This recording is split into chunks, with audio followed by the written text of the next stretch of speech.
All aboard! Ladies and gentlemen, boys and girls, football fans of all ages, I am Beast Mike. You now riding my train of thought.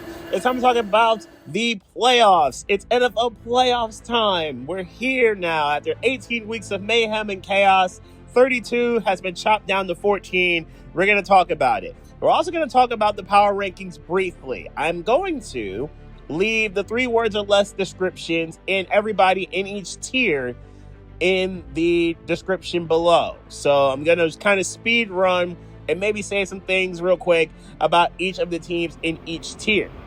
We're going to start in Fulton, Kentucky, as always, with the zombie tier. New York Jets, Las Vegas, Arizona, Tennessee, New York Giants, Washington, Cleveland, Indianapolis. Now, these are in ascending order. So the later I mention you, the higher you are on the rankings, as always. And real quick about each team. The Jets, the lack of Innos, hilarious. And after watching what happened with Dante Moore last night, are you sure you want to drop the quarterback at number 2? Raiders, king of the zombie tier. Congratulations, you got Fernando Mendoza. You got your quarterback of the future. Treat him wisely. Use him wisely. Arizona, you fired Jonathan Gannon. That's the best thing I can say about your season aside from Trey McBride. Tennessee, please get Cam Ward some help on the offensive side of the ball. Maybe Mike McDaniel. I think that would be a really good look for you. New York Giants, you cratered your tank where 2 weeks ago you had the first pick in the draft and now you're drafting 5th, but you didn't need to draft first. Just get the best players available that can fill the holes on your roster. You have actual promise though. Good luck. Washington, okay, you had a gap year. This was bad. It was bad. Get healthy, get right on defense, and get things together for next year. Cleveland, Myles Garrett got the sack record. Great work. You fired a really good coach in Kevin Stefanski, yet your really questionable general manager is there despite an excellent draft last year. I don't know if I like this. And Indianapolis, all-time collapse. The fact that you're back on the QB carousel is wild, and you have a really good roster, sure. I think Indianapolis will be good as long as the QB is. And if you figure that part out, Indianapolis could be a contender because everything else still works. Oh, and keep Alec Pierce because Alec Pierce had a really good season this year. He might get a whole lot of bread in free agency next in March. Let's go to Birmingham, Alabama, where there's no SEC teams going to the national championship game. And we're going to go to the fork in the road monkey's paw tier. Cincinnati, Kansas City, Miami, Tampa Bay, New Orleans, Atlanta, Dallas, Minnesota. Bengals, Cope harder for Myles Garrett getting the sack record and the game stopped in his honor. You wasted a really good offense with a really horrible defense, and y'all got to fix that ASAP. No Trey Hendrickson, I would think. He'll probably be gone. And now you got to fix that. You're keeping Zach Taylor for some reason. Why? I don't know what you're doing there. Why are you doing this? All right, Kansas City didn't have the double magic they had in 2024. All right, that happens. It's fine. You just need to regroup and get back on track. You're going to have a top 10 pick for once, which is wild, and actual rest in January, which is also kind of wild. Now, the real question is, when does Mahomes come back? That's going to be the big question here when it comes to the Chiefs. If he does come back at the start of the year, the Chiefs will probably be contenders once again. Miami, there's a new era. I love the JES hire. You saw the video yesterday, and if you didn't, go check it out. It's on all my socials. And I think that this is a really good look for the Dolphins to do this. If they could get Harbaugh anyway, that's great 4D chess by Stephen Ross, and they're really seemingly building the way that they need to build an NFL team. They got to nail the draft, though. They've been decent in drafts lately under Chris Grier's regime, but they're going to have a home run draft to compete, I would say, a home run offseason, I would say, to compete in 2026. Tampa Bay. How did Todd Bowles survive this? I don't know how he did this. Now, Tampa Bay scorched earth the rest of the offense, but how did Bowles survive this? Because I don't think the offense was the problem. The problems to me were the injuries and the defense. That defense was getting cooked in a good amount of games. That's not a great look.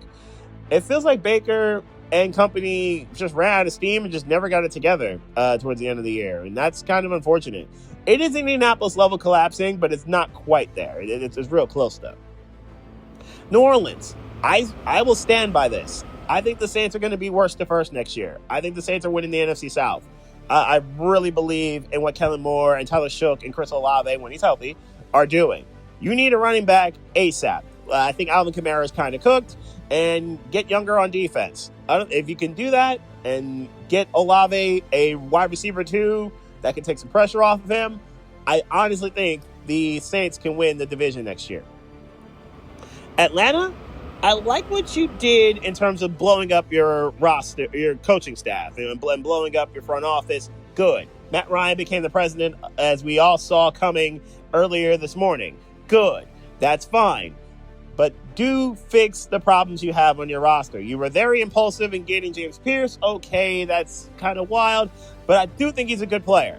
I do think he's going to be a good player overall. And Atlanta's got some things to fix up. And if they can do so and stop your falconing, I think they'll be great.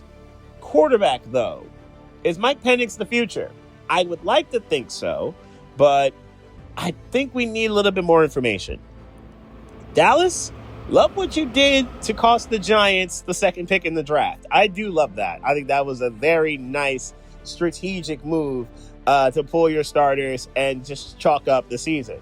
All right, fine. It was not a great year. Okay, understood. And you got to fix your defense ASAP. Matt Eberflus being fired is already an upgrade to said problem. Good work there. Please fix your defense. You need a pass rusher, an A1 pass rusher. You traded one away, but you got enough draft ammo, would like to think, to go get another one. Can you do so? Good luck, Dallas. And also keep George Pickens. That would also be kind of important because he's going to get paid a lot and he deserves to be. And then there's Minnesota. 2 through 53, I like this roster. I like what it does for Brian Flores. They may lose Flores to a head coaching job this offseason. I almost expect it, to be honest. I like this roster 2 through 53. Can you get your quarterback right? That's the big problem I have with the Vikings. And with Minnesota, if they can get this roster a little bit more fine-tuned, obviously Harrison Smith going away, it's a huge leadership gap. You got to fix your safety room to some degree. And running back, okay, fine. You need a more stable RB1. Understood. Aaron Jones getting a little long in the tooth there. Cool. But 2 through 53, I genuinely like a lot of this roster otherwise. Even though it's on the board that Jalen Naylor, I should say, could get a whole lot of bread in another spot. He could be Alec Pierce, like in the NFC, in terms of a receiver that was not a one per se, but one that will get bread because of what he just did. Let's go to Wilmington, Delaware for the playoff tier. Baltimore, Detroit, Carolina, Green Bay, Pittsburgh, LA Chargers, Buffalo, Philadelphia. Baltimore, you are this year's most frustrating team, and it's not close. This is a team I thought was going to go to the Super Bowl, and the team I thought they were going to face and beat in said game are the next team up, as I mentioned, Detroit, in a sec. But when it comes to the Ravens, this is incredibly frustrating and incredibly maddening. All-time grand opening choke, all-time grand closing collapse, and it was as what Ravens losses have always been over the last few years. Almost all of them double-digit leads, almost all of them self-destructions. And no team was better at beating themselves than the Baltimore Ravens were throughout this season. The Lamar Jackson injury obviously didn't help, but their season looked sunk before he got hurt. And then he comes back, and then the Ravens look great. And then the Ravens find a way to crumble against New England and Pittsburgh. And it's like, this was completely avoidable. All of it. All of it was, as long as you gave the ball to Derrick Henry. And now John Harbaugh's gone, which I think is a fitting punishment. And Harbaugh will probably still be really good no matter where he goes. Could be Miami. Could be the Giants. Could be Atlanta. We will see. Detroit. Maybe it's on the board that Dan Campbell was right, that they were never going to have a better shot than that game against the Niners in the NFC Championship. Maybe it's on the board that this core just never gets back and never has that opportunity. Somehow they finished last in this division, which in a way is absurd with all that offensive talent. The defense was a little unreliable, and for that matter, at times, so was the offense. When they played a physical defense. We're looking at you, Green Bay and Minnesota. You were 0-4 against those two teams. Anyway, the Lions, I think, are going to be back with some competent offensive play calling. And if they get Mike McDaniel, my goodness, the NFC North is in trouble. In deep, deep trouble if they get Mike McDaniel to go with Jared Goff and Amon-Ra St. Brown and Jahmyr Gibbs and David Montgomery and Jameson Williams and one of the best offensive lines in football. It could be actually gross. I do want to see the defense get a little bit better, but if they can and avoid those injuries like they did this year, the Lions will be back and back with a vengeance. Somebody had to win the zombie division. Carolina did, and I don't love their chances in the playoffs coming up, but they did win their division. That, I guess, counts for something. It does count for something that Bryce Young and company went worst to first this year, and that's fine. Okay, good. I'm okay with that. I'm okay with Carolina making the postseason. It probably should be a very short stay, though. But again, it's progress, and that's all right. Ted McMillan is a beast, though. Ted McMillan was an absolutely home run pick for Carolina, though. Green Bay, round 3 is coming up. I'm here for it. I wanted Packers-Bears round 3. Good that Jordan Love should be back. Good that Josh Jacobs is going to be healthy. I'm okay with this. That's fine. It's a shame Micah Parsons won't be around, but you guys should have beat them in round 2 without Micah, and without Jordan Love, for that matter. All you had to do was recover an onside kick and not bring up old wounds for Tom Grassi. Aside from that, I think round 3 tonight is going to be a fun game. I'll talk about it, obviously, in a little bit. I don't know how the Steelers got here. The Steelers shouldn't be here. There's no way Pittsburgh should be here, and yet they are. And yet Pittsburgh found a way. They found a way. They stole their way in. They got blessed by a priest. You can't fool me with that devil magic, Pittsburgh. But Pittsburgh found a way in. And they did it without DK Metcalf, which in a way is kind of impressive.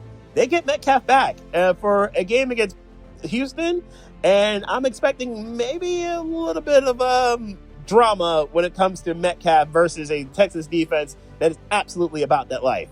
Let's go. Chargers. You wrapped Justin Herbert and a lot of the starters in bubble wrap after all the injuries y'all suffered this year. This was the play. A smart play to just wave the white flag and let Denver have the 1 seed. Good play, knowing full well that y'all beat them when you played all your guys earlier on this year. Good. All right, fine. Now the trick is the playoff part. Justin Herbert, over the last 6 quarters, has been an abject disaster in the playoffs. Can he learn from these mistakes? Can he learn from this against the Patriots? I'll get to them in a sec. Buffalo, go time. You're never going to have a better chance than this. You will never have a better chance of going to the Super Bowl in the Josh Allen era than this. Your boogeyman is out in Mahomes. Burrow beat you in the playoffs at home. He's out. Lamar, yes, you got your 2 up on Lamar in the playoffs, sure, but the Ravens are incredibly talented, and they're out.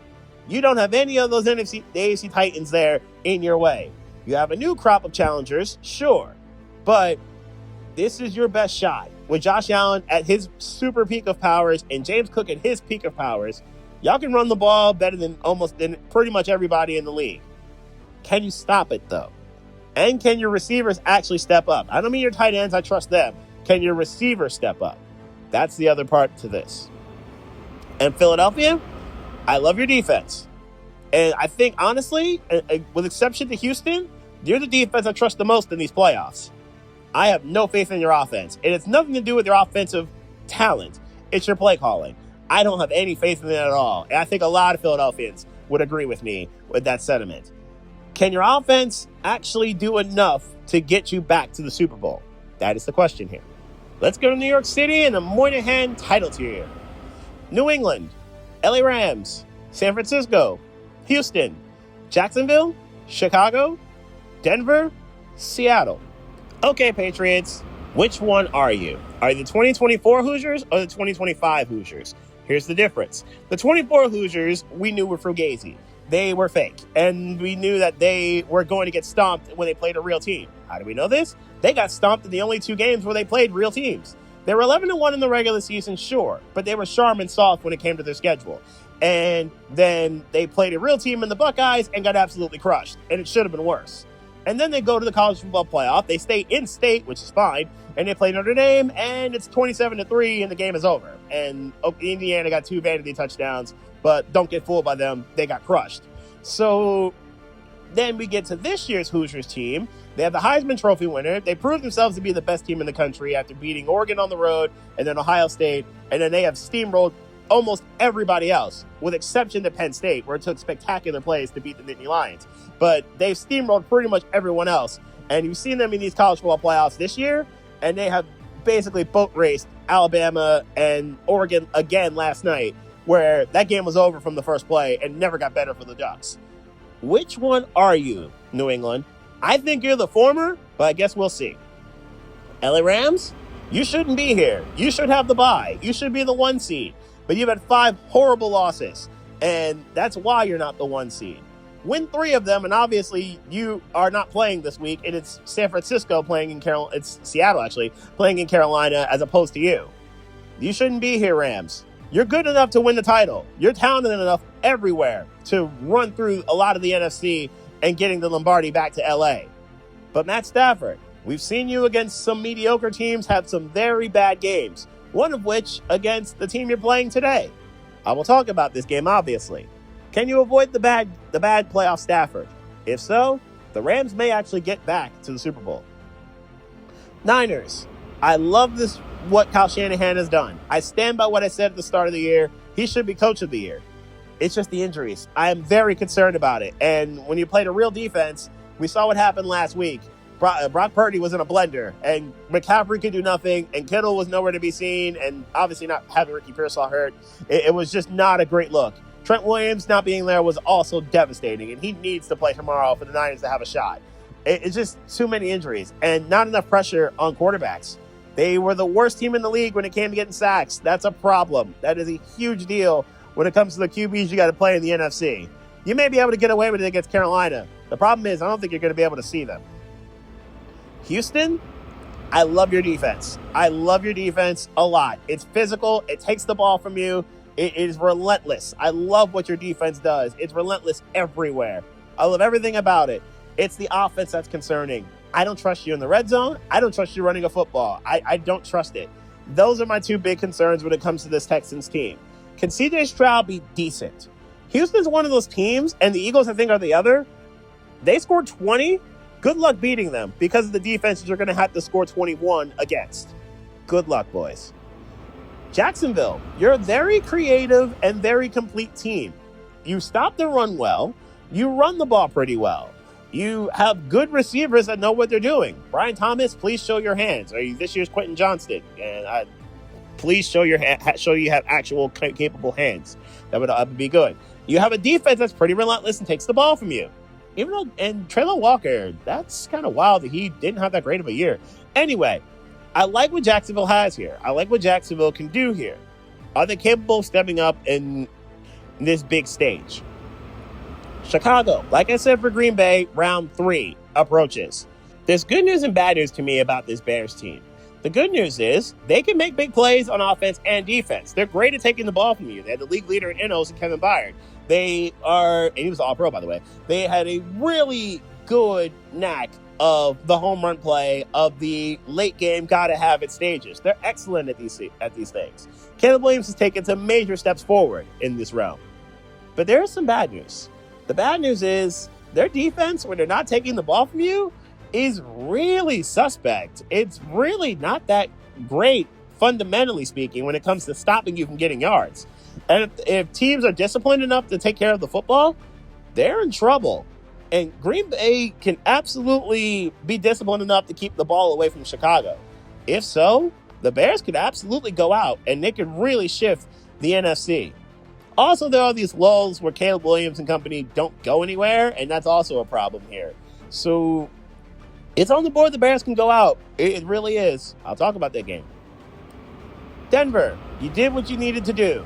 You got the 1 seed. The Chargers kind of gave it to you, but you did what you needed to do. You got the 1 seed, and you move. I don't think you're as bad as a lot of people think you are. I don't. I think the Broncos are legitimately a good team. Bo Nix, I still have my questions about him, sure. But in the fourth quarter, gotta have it moments. There's been no QB better than Bo Nix this year. I am impressed by that. As long as your offense is not terrible in the first 3 quarters, I trust him in the fourth. I absolutely trust this defense. I really do think this defense is legit and this defense is real. And I do want to see if Riley Moss can take pressure off PS2 in the cornerback situation, because you're going to have to. In theory, Riley Moss will be tested a good amount, especially starting in the divisional round. And then there's Seattle. 2 through 53, I have faith in you. I believe in Seattle in a lot of different ways here. I love their defense. I love their running game, even though it was somehow below average in terms of production this year. JSN's been an absolute menace, and Rasheen Shaheed was an excellent trade acquisition. That was awesome. Sam Darnold, it comes down to you. Good Sam Darnold? Okay, we saw him against the Rams in a gotta-have-it game. They got it. We didn't need to see it against the Niners because the defense carried him. But Sam Darnold, which one are you? Are you decent Sam Darnold, or are you bad Sam Darnold? If you're bad Sam Darnold, Seattle can go out in the divisional round regardless of opponent, sans Panthers. But if it's good Sam Darnold, Seattle can 100% make a run. Now let's get to my playoff predictions. Obviously, the wild card is going to be the main focus here, but I am going to talk about my playoff predictions from here. Let's get to business. We've seen this before between the Panthers and the Rams when they played a couple weeks ago. And as it turned out, it was a very good day for Carolina. They played pretty well, Bryce Young especially, and the defense absolutely carried the rest with turnovers, including a pick six. Derrick Brown could not be stopped, and Derrick Brown has had an excellent season this year, and he could not be stopped by the Rams' offensive line. To be fair, a lot of people have problems against Derrick Brown. I think Carolina's going to need a little bit of that plus more to beat the Rams this time. The Rams should have Devontae Adams back, which is obviously a huge deal, to go with a monster in Puka Nacua, and Kyron Williams has played well, and Matt Stafford, when he's not turning over the ball, who's been absolutely dealing. It's just weird to see that LA has 2 losses against the NFC South, and Stafford was an abject disaster and probably the primary reason for both losses. It's kind of wild to see that. In theory, the Rams should handle this, and the Rams should be perfectly fine in doing so. This, I think, is going to be 31-13. I think the Rams are going to roll Carolina. I don't see why the Rams shouldn't beat down a Panthers team that's just not ready. To be fair, no team in the NFC South would have been ready to deal with anybody else in these playoffs. Bears, Packers, round 3, let's go. The first 2 rounds were really entertaining. Round 1 was bar for bar, as Caleb Williams went back and forth with Jordan Love, and it came down to the end of the game where Williams had a wide open DJ Moore underneath. Instead, he took a shot to Loveland in the end zone, and Keyshawn Nixon said, yoink, game, blouses. Green Bay wins round 1. The Packers had no business losing round 2, and yet somehow they did. I don't know how, except for onside kick and a field goal and that preceded it, and a touchdown that followed it, and then Green Bay self-destructing in overtime, and then DJ Moore beating Keyshawn Nixon for the walk-off tutty. Bears win round 2, and they had no business winning round 2.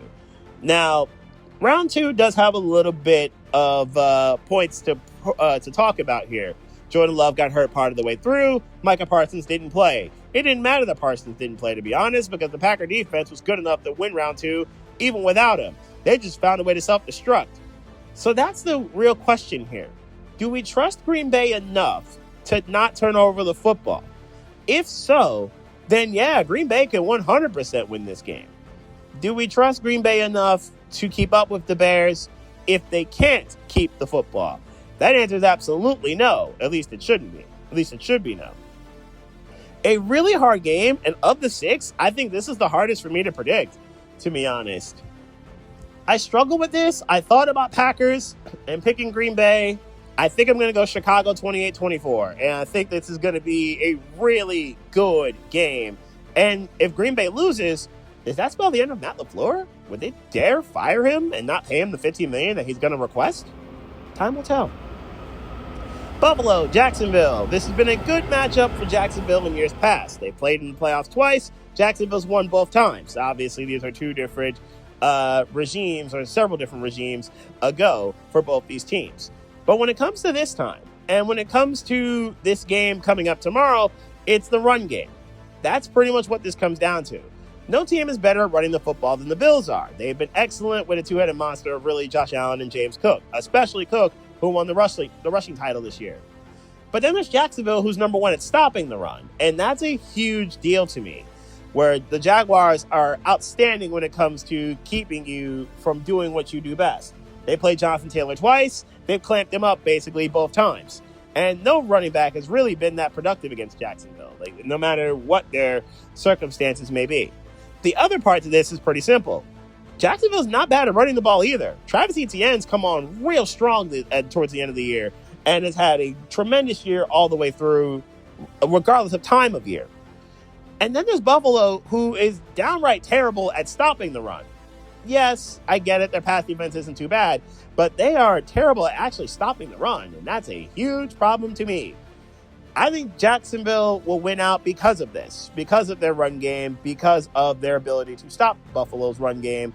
Give me Jacksonville, and I think it will be a pretty fun game.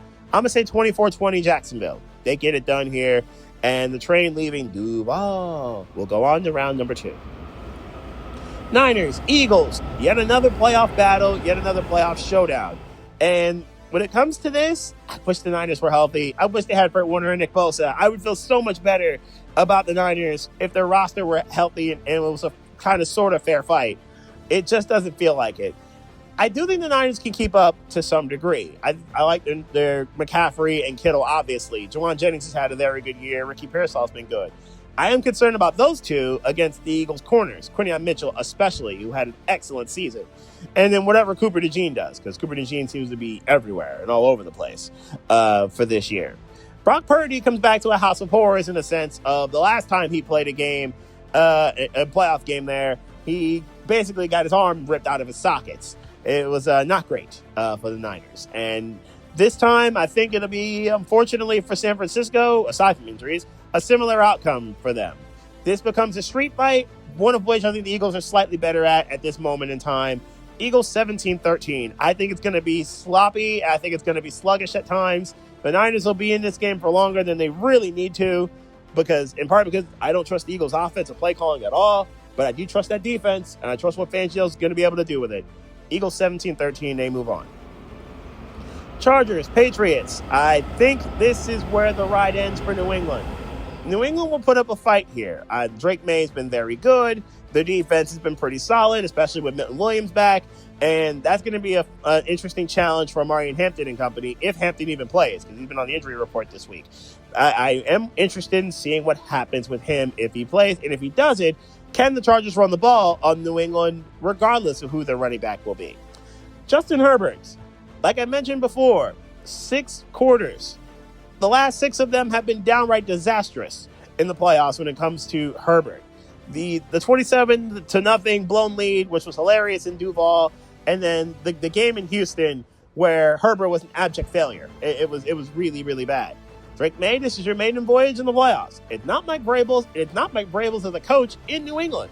We've seen him basically be the architect of the execution of what was the Tom Brady era, where that was the last game Brady played in Foxborough, was against Mike Vrabel and those Titans in that playoff game. But the first time he's going to have Mike Vrabel and these Patriots in this playoffs, I think the Chargers are too much. I think the Chargers are slightly better, and New England's still not ready. 27-20, Chargers get it done on the road. And now let's go to Pittsburgh and Houston. And everything in me is telling me that Houston's better. Like, their offense is kind of wishy-washy, but then again, so are the Steelers. Their defenses. I don't love Pittsburgh's. I do love Houston's. Although, you're telling me that Pittsburgh on Monday Night Football in decades has not lost. They do not lose Monday Night Football games at home. And this is one of those. And that's a weird thing to go against. But in truth, it happens. Will the Steelers priest be there? He better be. And I would like to think that there will be some devil magic and will probably cause a couple turnovers from C.J. Stroud. But I trust Houston's defense enough to get this job done. And Aaron Rodgers in the last 2 playoff games he's played has not been very good. I'm going to say Houston wins 20-14, and it'll be absolute chaos in this street fight. So one more time for your minds. I got an easy road win for the Rams. I got the Bears winning round 3. Jacksonville sends Buffalo home and makes them answer a whole lot of questions about Sean McDermott. I have the Niners losing to the Eagles. I have the Patriots losing to the Chargers. And I have Houston beating the Steelers. So that's how I think these playoff, at least round 1, will go. So because of this, so now that we're done with Wild Card Weekend, here's how I have the rest of the playoffs going down. Since the Rams are the lowest seed left standing, they go to Seattle. And I honestly trust the Rams a little bit more. I trust Stafford more than Darnold. Give me Rams to upset Seattle, which means the winner of Chicago-Philly will host the game in the NFC Championship. And in this case, I'm picking the Bears again. We saw this, what happened on Black Friday. The Bears were one of the few teams that dominated the Eagles and bullied them on defense. Give me Bears to beat the Eagles in round number 2. And then give me in the NFC Championship, I will go with the Rams to upset the Bears and go on to the Super Bowl. Matt Stafford does it to Chicago again. Give me Matt Stafford and company to go into Chicago and get this done. Rams go on to the Super Bowl. As for the AFC, I will go with the Chargers going to Denver for their round 3. And I think that's where Herbert's season ends. I think the Chargers will lose in Denver, and I think the Broncos go on to the AFC Championship in one of those really close games at the end where Bo Nix somehow pulls it out. Houston, Jacksonville, that round 3, where they split as well as Houston and as Denver and the Chargers did, even though the Chargers kind of gave up round 2. I think Houston wins round 3 here. I'm going to go Texans. I think Lawrence will make too many mistakes. Give me Houston to get out of round number 3 with that W on the road. So, Houston and Denver, AFC Championship. I will go with the Broncos here. I think Denver will find a way to get past the challenges and the question marks. Give me Denver to go to the Super Bowl and play Matt Stafford and the Rams. So I'm going to go Broncos-Rams as my Super Bowl here. And this is a tough one. This is a really, really tough one. I think Stafford and company get this done. I'm going to go Rams. I think the Rams are going to win the title once again. I love obviously the roster is legitimately great. And I think Stafford, slightly better than Bo Nix, even with the defense. Nakua versus PS2, yes, please. Give me that matchup. I want it. I need it. Even though Devontae Adams versus Riley Moss could be a horrible mismatch. Give me Rams to get this done and win the title. And when they're second in 4 years, Stafford permanently cements himself as a Hall of Famer in this situation. So that's my Super Bowl. Rams-Broncos is going to be how I think this goes down. There are cases for a lot of these teams to win the title. There are reasons why they can. There are a whole lot more reasons why they can't. What's your Super Bowl prediction? What's your wildcard prediction? Post them below. And as for the Railway recaps, Rams-Panthers, you're going to be the first stop of my next train of thought.